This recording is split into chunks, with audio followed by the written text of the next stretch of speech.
Chris, you're the president of the Players Association, and here you are in another situation right now where you're being looked to for leadership. And again, there are no easy choices, except this time the opponent isn't racism, it's a worldwide pandemic. And the issues are literally life and death, the future fate of the league. How do you navigate all that? A lot of hard conversations that have to be made, a lot of hard decisions, but with the team around us, I think ultimately we'll get to where we want to. Obviously, we want to play. Oh man, we want to play. We want to play bad too, and I think that's a consensus for the guys around the league. We want it to be obviously as safe as possible, but the biggest thing is we miss the game. I mean, Chris, what you just said, one of the things I keep hearing from players is we want to come back. We feel good coming back when it's safe. But how do you define safe? That's really the question, right? There's no zero risk option until there's a vaccine. And if you're waiting for that, you're talking about having no NBA for 1 or 2 years. So for you, what is safe? What does that mean? Well, it sounds like we need to get you on one of these committees, Rach. You know what I mean? So you can figure out what needs to happen so we can get back to play. I don't have the answers. I don't have all the answers, but I know that people are working tirelessly trying to figure it out. Well, what are you hearing most from players in terms of a detail of how things would resume that they're concerned about? Are they concerned most about testing? Or are they concerned most about risk of injury after having a long layoff? Are they concerned about the playoff structure being fair? I think it's a combination of a lot of things. But at the end of the day, right now, no one expected this or knew that this was coming. So what is normal now, right? So I think that's what we're trying to figure out is what it looks like. And until we find those answers and we can come up with an actual plan, like right now is just, it's basically sit and wait. Sort of the virus is in control. Well, you sat and watched up close the way Chris Paul and the players handled things in such a stressful situation. What do you see is going to be a through line to the challenge in front of all of those players now in the time of COVID? They realize their power. And you hear that even as Chris talks now.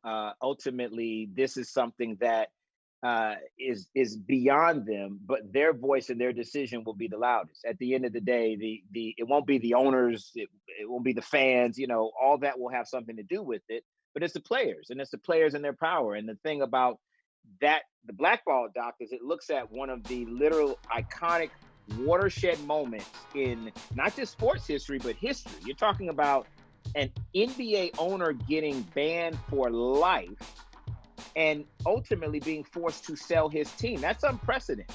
And so they found their voice and found their power, and you're still seeing the reverberations of that today. Even now, as they will make the decision, I have all faith and confidence that they'll make the right decision, certainly being led by CP, but they'll have to make a decision, and it will be led by them. It will be their decision. They have that power, and I enjoy seeing the players embrace that power that they have.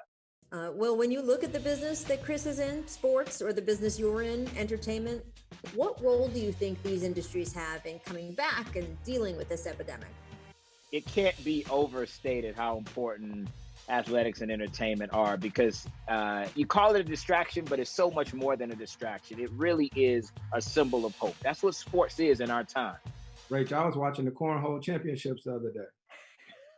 Things are bad. Straight up. You're just looking for anything, huh, Chris? Listen here, I love to compete.